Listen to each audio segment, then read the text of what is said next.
Bismillahirrahmanirrahim. Assalamualaikum warahmatullahi wabarakatuh. Perkenalkan, nama saya Laudenova Lakif dengan NIM E1E124066. Jadi di sini saya akan mulai menjelaskan terkait tugas dari struktur data, yaitu tugas kedua. Nah, jadi langsung saja kita mulai ke pembahasannya.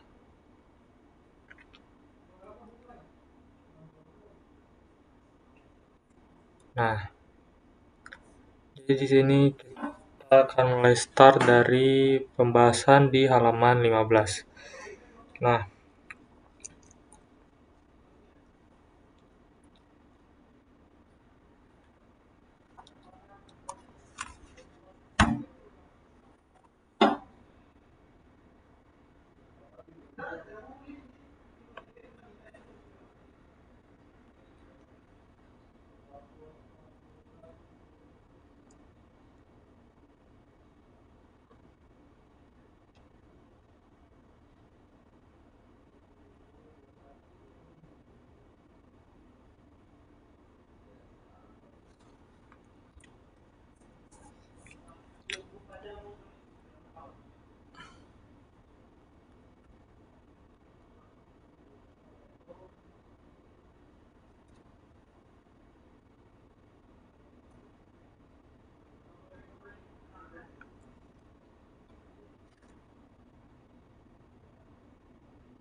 jadi di sini di bagian amortize analysis generally applies to a method that consists.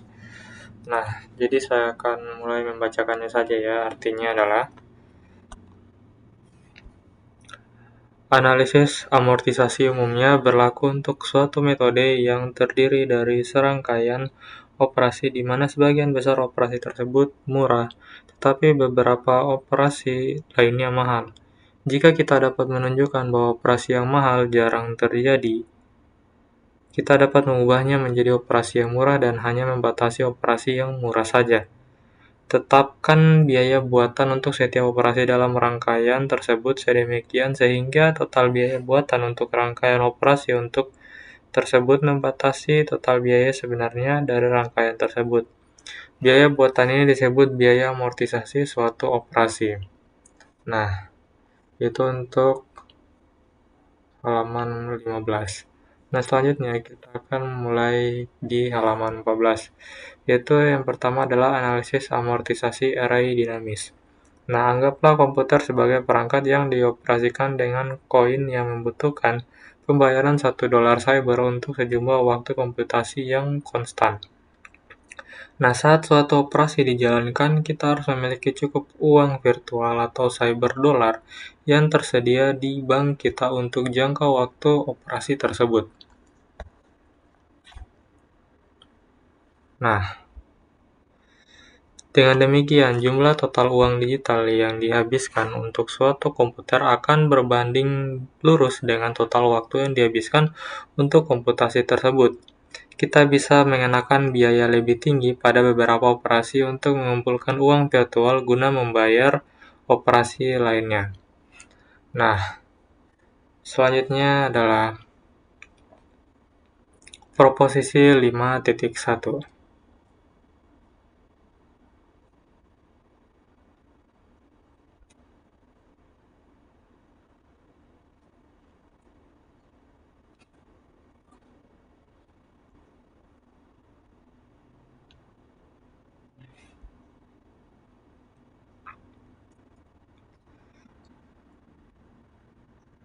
Nah, di proposisi 5.1, misalkan S adalah suatu urutan yang diimplementasikan melalui array dinamis dengan kapasitas awal 1 menggunakan strategi penggandaan ukuran array ketika penuh total waktu untuk melakukan serangkaian N operasi penambahan pada S dimulai dari S yang kosong adalah O dalam kurung N. Nah, pembenaran. Mari kita asumsikan setiap operasi penambahan di S membutuhkan biaya cyber dolar, tidak termasuk waktu yang dihabiskan untuk memperluas array. Mari kita asumsikan memperbesar array dari ukuran K menjadi ukuran 2K menggunakan K dolar cyber. Nah, mari kita kenakan biaya 3 dolar cyber untuk setiap operasi penambahan yang tidak menyebabkan luapan atau overflow. Nah, terdapat keuntungan sebesar 2 dolar cyber untuk setiap penyisipan yang tidak memperbesar array dan disimpan di sel tempat elemen tersebut disisipkan. Nah, luapan array terjadi ketika S memiliki 2, I dan dia lebih dari 0 elemen. Nah, selanjutnya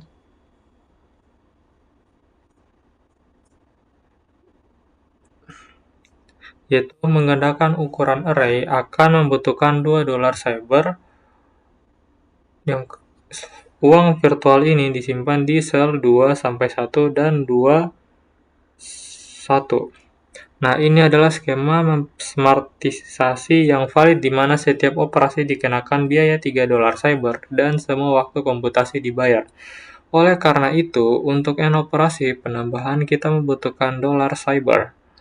Nah, waktu eksekusi amortisasi dan setiap operasi penambahan adalah 0, 1. Oleh karena itu, total waktu eksekusi N operasi penambahan adalah 0 dalam kurung N. Nah, di sini bisa kalian lihat bahwa sini gambarnya. Nah, ini adalah untuk membayar untuk menggunakan ukuran array. I sama dengan 3, 2 pangkat I sama dengan 8, 2I kurang 1 sama dengan 4, 2I kurang 1 sama dengan 7.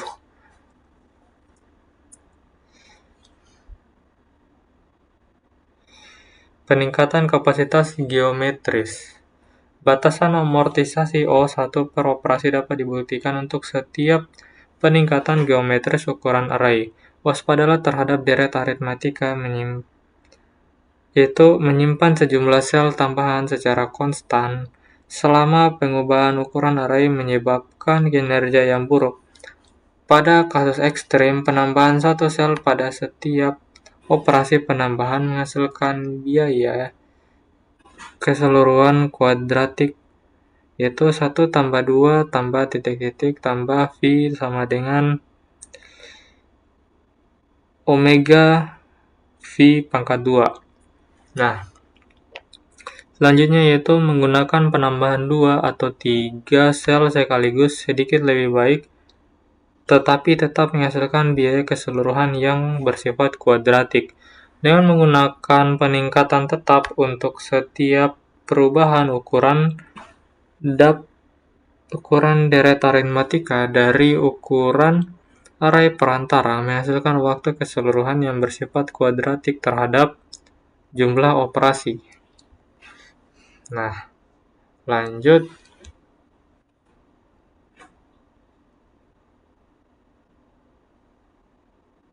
Di sini terlihat bahwa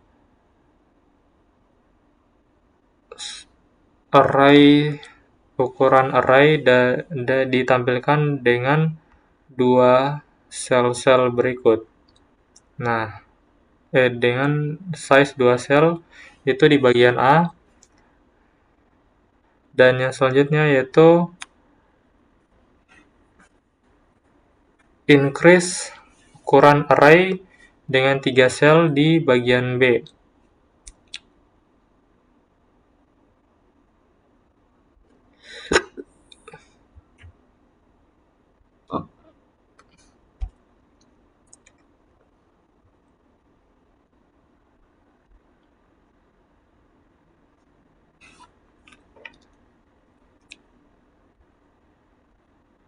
Nah, selanjutnya yaitu proposisi 5.2 melakukan serangkaian N operasi penambahan pada array dinamis yang awalnya kosong. Menggunakan penambahan tetap pada setiap perubahan ukuran membutuhkan waktu omega V pangkat 2 Pembenaran yaitu misalkan C lebih dari 0 mewakili peningkatan kapasitas tetap yang digunakan untuk setiap peristiwa perubahan ukuran. Untuk serangkaian V operasi penambahan akan ada M sama dengan operasi N del per C pengubahan ukurannya membutuhkan waktu C, 2C, 3C, dan titik-titik dan MC yaitu jumlah operasi. Waktu total akan berbanding lurus dengan jumlah C tambah 2C tambah 3C tambah MC I dan ini dia rumusnya.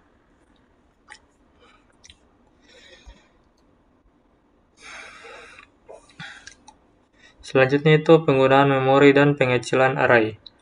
Konsekuensi lain dari aturan peningkatan kapasitas secara geometris saat menambahkan elemen ke array dinamis adalah bahwa ukuran array akhir dijamin proporsional dengan jumlah elemen keseluruhan. Artinya struktur data tersebut menggunakan memori ON. Jika sebuah kontainer seperti list Python menyediakan operasi yang menyebabkan penghapusan satu atau lebih elemen, maka kehati-hatian yang lebih besar harus dilakukan untuk memastikan bahwa array dinamis menjamin penggunaan ON.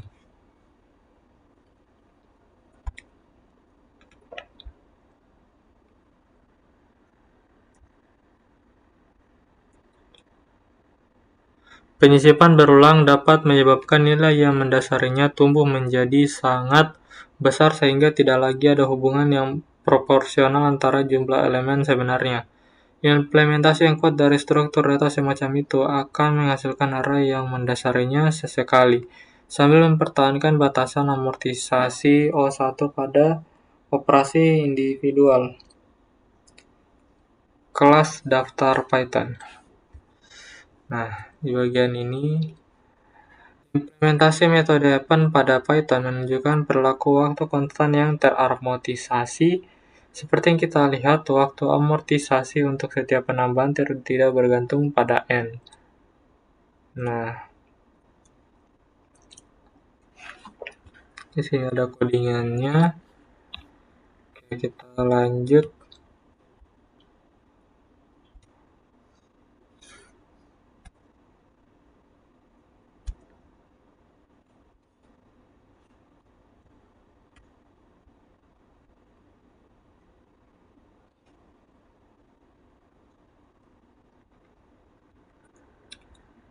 Efisiensi tipe urutan Python. Tuple biasanya lebih hemat memori daripada list karena bersifat immutable, atau yang artinya tidak dapat diubah. Kelas tuple mengimplementasikan perilaku non-mutasi dari kelas list. Selanjutnya adalah operasi waktu konstan. Yang ada adalah len sama dengan data dan data yaitu J. Nah, mencari kemunculan suatu nilai.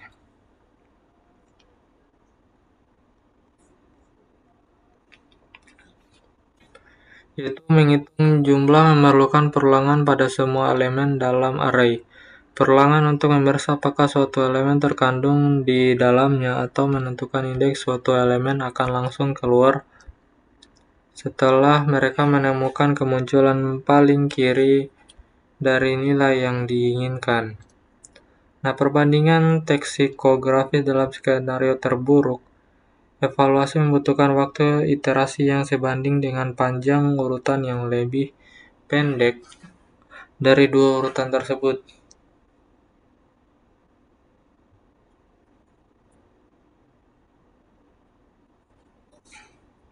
Nah, membuat instan baru, yaitu 3 terakhir.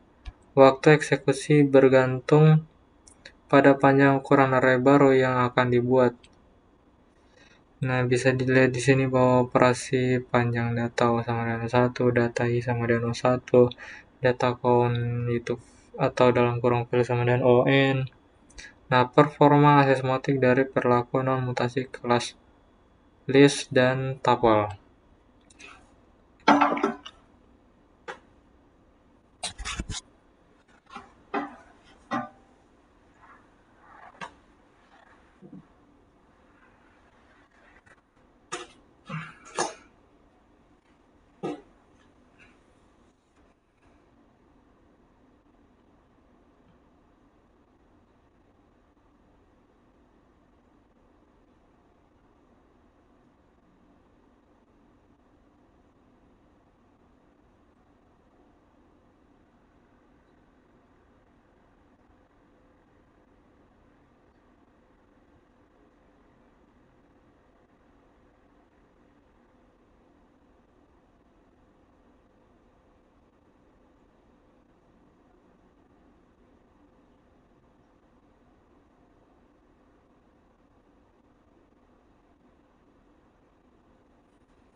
Oke, kita lanjut yaitu perilaku yang bermutasi. Nah, metode ascetitum membutuhkan waktu konstan. Nah, menambahkan elemen ke daftar, menghapus elemen dari daftar, memperluas daftar, membuat daftar baru. Ini dilihat bahwa performa asimetrik dari perilaku mutasi kelas daftar. Menambahkan elemen ke daftar. Itu siapkan K nilai 0 K N membutuhkan pergeseran semua elemen berikutnya ke belakang satu slot untuk memberikan ruang.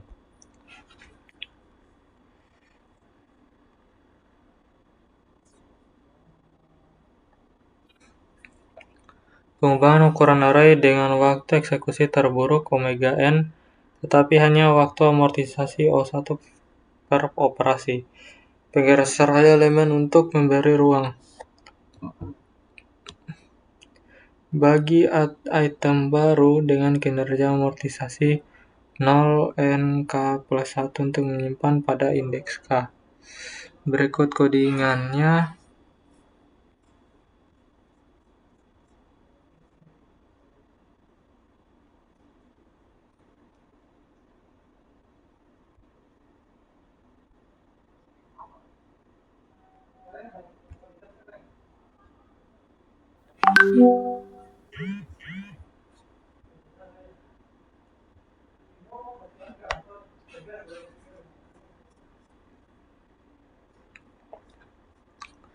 Nah, yaitu selanjutnya menganalisis kinerja eksekusi operasi insert pada Python.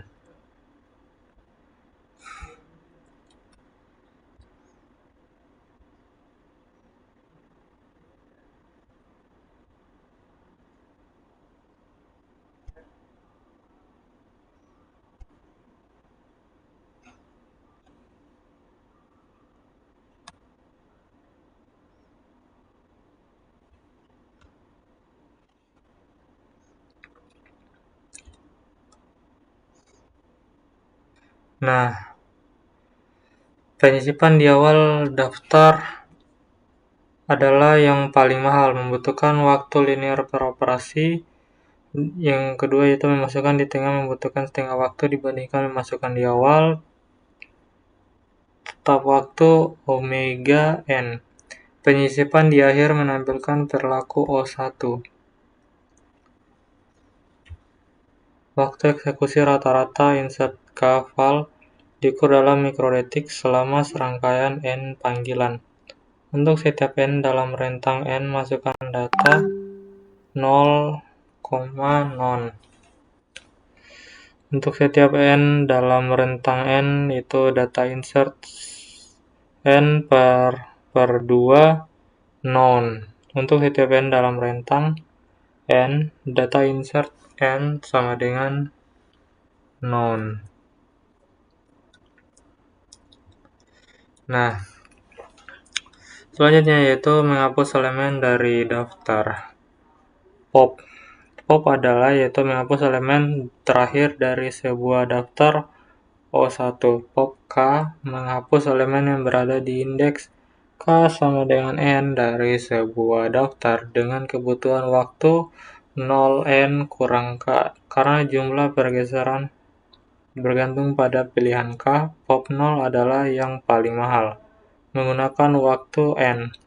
Remove dapat menghapus nilai tertentu tanpa menentukan indeks apapun dari daftar, membutuhkan N waktu. Nah,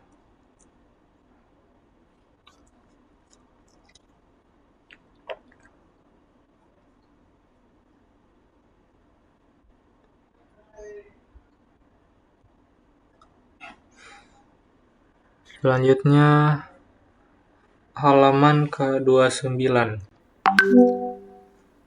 yaitu memperluas daftar. Nah, digunakan untuk menambahkan semua elemen dari satu daftar ke akhir-akhir daftar kedua. Data extend order setara dengan untuk setiap elemen dalam elemen lain, tambahkan data elemen. Waktu eksekusi berbanding lurus dengan panjang daftar lainnya ON secara amortisasi karena daftar pertama dapat diubah ukurannya untuk mengakomodasi elemen tambahan. Nah, metode extend lebih disukai daripada panggilan berulang ke append. Metode ini menawarkan 3 keuntungan. Implementasi bawaan Python relatif karena diimplementasikan secara natif dalam bahasa yang dikompilasi dibandingkan dengan kode Python yang diimplementasikan. Memanggil satu fungsi tunggal yang menyelesaikan semua pekerjaan memiliki biaya operasional yang lebih rendah dibandingkan dengan memanggil banyak fungsi individual. Peningkatan efisiensi dan fungsi extend berasal dari fakta bahwa ukuran daftar yang diperbarui dapat dihitung terlebih dahulu. Nah, selanjutnya di halaman 30.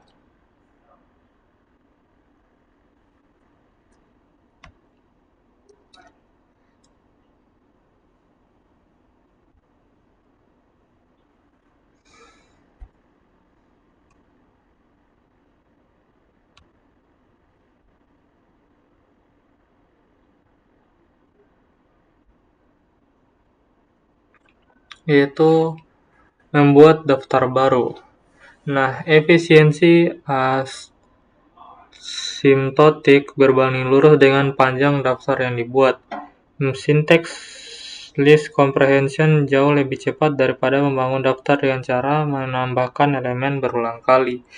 Nah, membuat daftar dengan menggunakan 0,n lebih efisien daripada membangun daftar tersebut secara bertahap. Nah, kelas string Python di halaman 31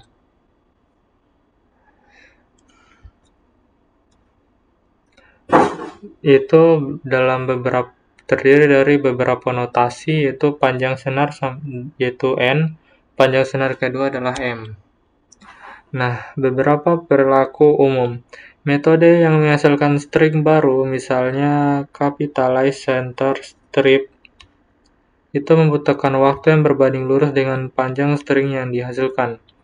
Perilaku yang menguji kondisi boolean pada sebuah string, misalnya isLower, membutuhkan waktu O0n dengan memeriksa semua n karakter dalam kasus terburuk.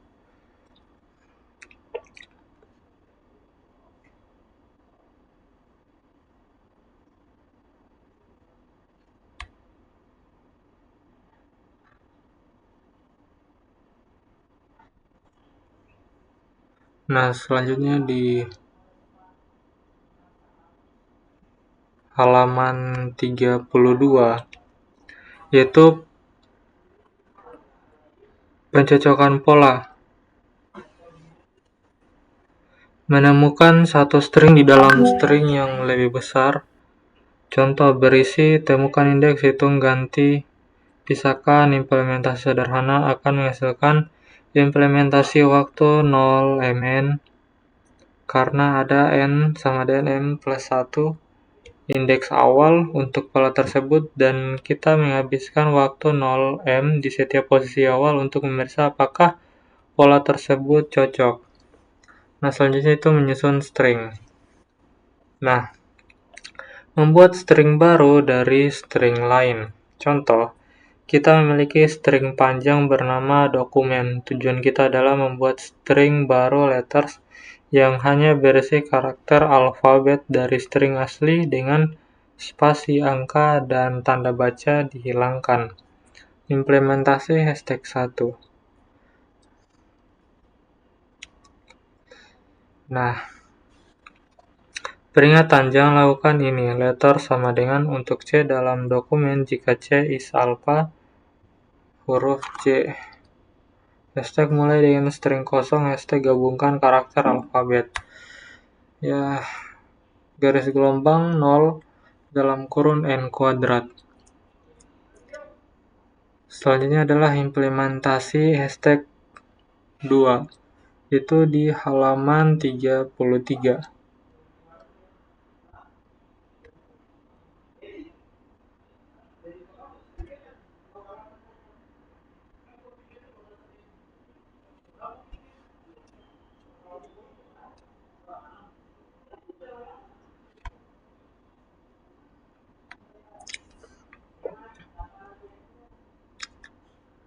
Itu dengan suhu sama dengan dalam kurung untuk C dalam dokumen jika C is alpha, temperatur happen si huruf sama dengan gabungkan temperatur. Hashtag mulai dengan daftar kosong sama dengan high n atau on. Nah, di hashtag tambahkan karakter alfabet, kompos hasil keseluruhan. Nah, implementasi hashtag 3 gunakan list comprehension alih-alih panggilan berulang ke append. Nah, huruf bergabung C untuk C dalam dokumen jika is alpha. Implementasi STK 4 menghindari daftar sementara sama sekali. Huruf sama dengan gabungkan C untuk C dalam dokumen jika C adalah alpha. Nah, menggunakan urutan berbasis array. Kita akan mempelajari 3 contoh berikut, yaitu di halaman 34, menyimpan skor tertinggi untuk sebuah game, menyortir urutan, dan kriptografi sederhana.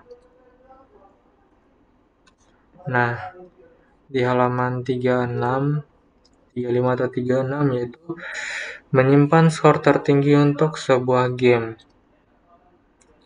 Nah, tujuannya adalah untuk menyimpan catatan skor tertinggi untuk sebuah permainan video. Setiap entry permainan memiliki nama dan akhir kertas kelas yang sesuai dengan game entry.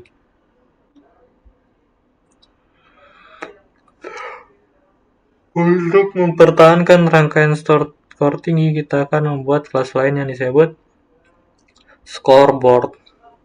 Papan skor dapat memiliki jumlah entry yang terbatas. Skor baru hanya memenuhi syarat untuk masuk ke papan skor tersebut secara tegas lebih tinggi dari skor tertinggi terendah yang ada di papan skor. Nah, kelas entry baru ditambahkan ke papan skor. Elemen-elemen akan digeser ke kanan untuk menciptakan ruang yang sesuai bagi skor baru. Nah, berikut codingan-codingannya di halaman 37.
Oke,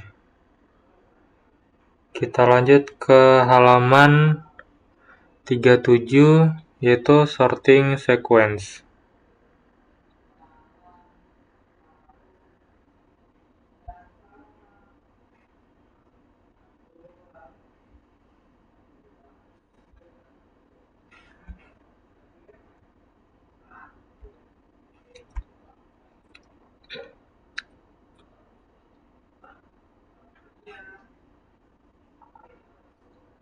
Itu menyortir urutan.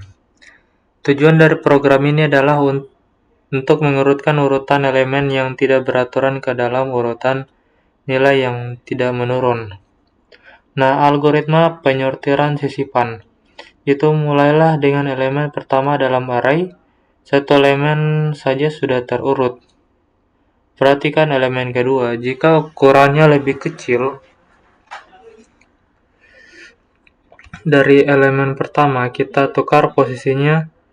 Nah, perhatikan elemen ketiga, kita tukar posisi ke kiri hingga berada pada urutan yang benar, dan elemen pertama 2 elemen, dan sebagainya. Algoritma insertion sort A, yaitu masukkan sebuah tarik A yang terdiri dari n elemen yang dapat dibandingkan.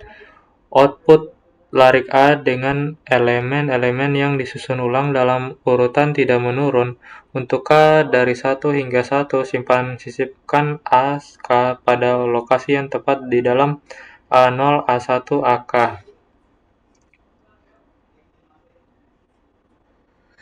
Nah, di bagian sini Di halaman 38, di sini terdiri dari banyak kotak dan juga codingan. Nah,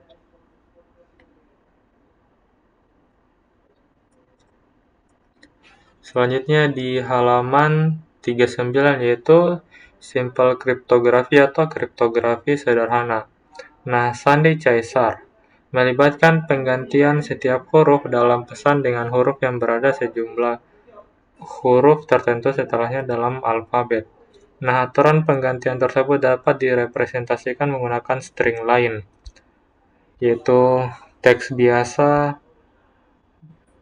enkripsi, deskripsi, dan teks sandi. Ada ini juga.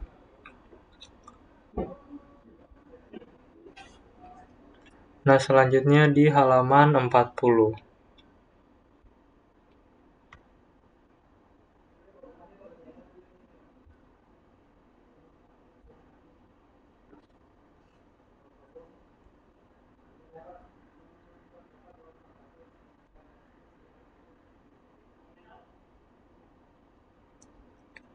Untuk menemukan pengganti karakter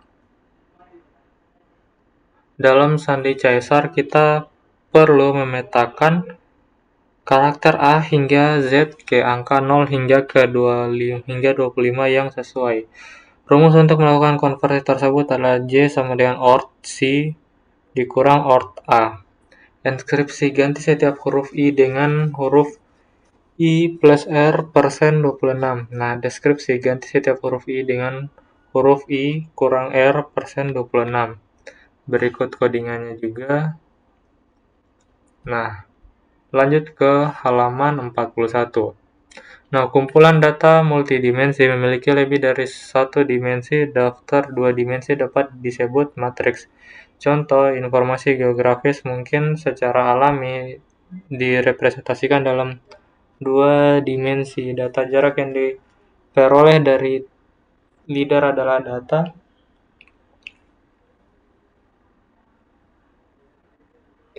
adalah data 3D. Gambar monokrom adalah dalam gambar 2D. Di sini terdapat banyak kolom juga. Nah, ini adalah dataset bilangan bulat 2 dimensi, jumlah toko di berbagai wilayah di distrik. Setiap elemen dapat diakses dengan menggunakan sintaks data 1-3.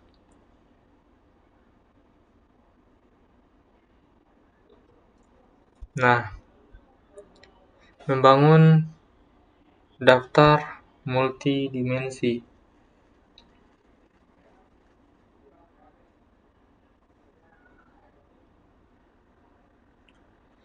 Yaitu inisialisasi daftar satu dimensi dengan cepat data sama dengan 0 kali N. Inisialisasi daftar multidimensi. Data sama dengan 0 kali C kali R. Data sama dengan 0 kali C kali R. Peringatan, ini adalah kesalahan. Peringatan masih sebuah kesalahan. Membuat daftar satu dimensi, ya ini adalah datasetnya. Masalahnya adalah semua R entry dari daftar dikenal sebagai data merupakan referensi ke instansi yang sama dari daftar C angka 0. Nah, berikut juga codingannya dan juga datasetnya. Lanjut ke halaman 43.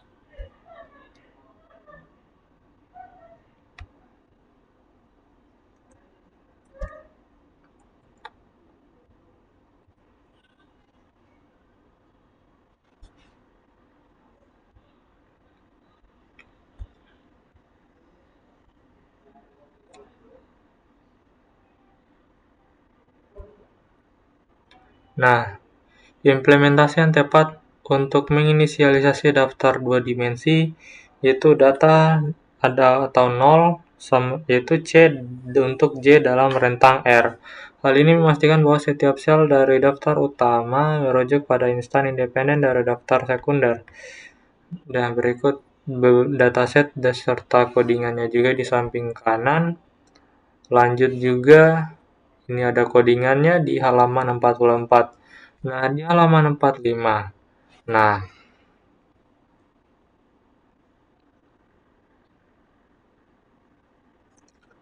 nah, kita sampai di halaman 45 yaitu ringkasan. Nah, dalam kuliah ini kita mempelajari hal-hal berikut, yaitu cara kerja array tingkat rendah, inisialisasi, mengakses elemen, dan lain-lain. Lari referensial, lari kompak, membuat dan mengelola array dinamis, memahami urutan berbasis array Python, list, tuple, string, dan menganalisis kompleksitas waktu eksekusi dalam mengelola rangkaian berbasis array ini. Sedikit aplikasi dari urutan berbasis array, membuat array multidimensi. Nah, itu dia ringkasan dan pembacaan dari penjelasan dari halaman 15 sampai 45. Mungkin cukup sekian dan terima kasih.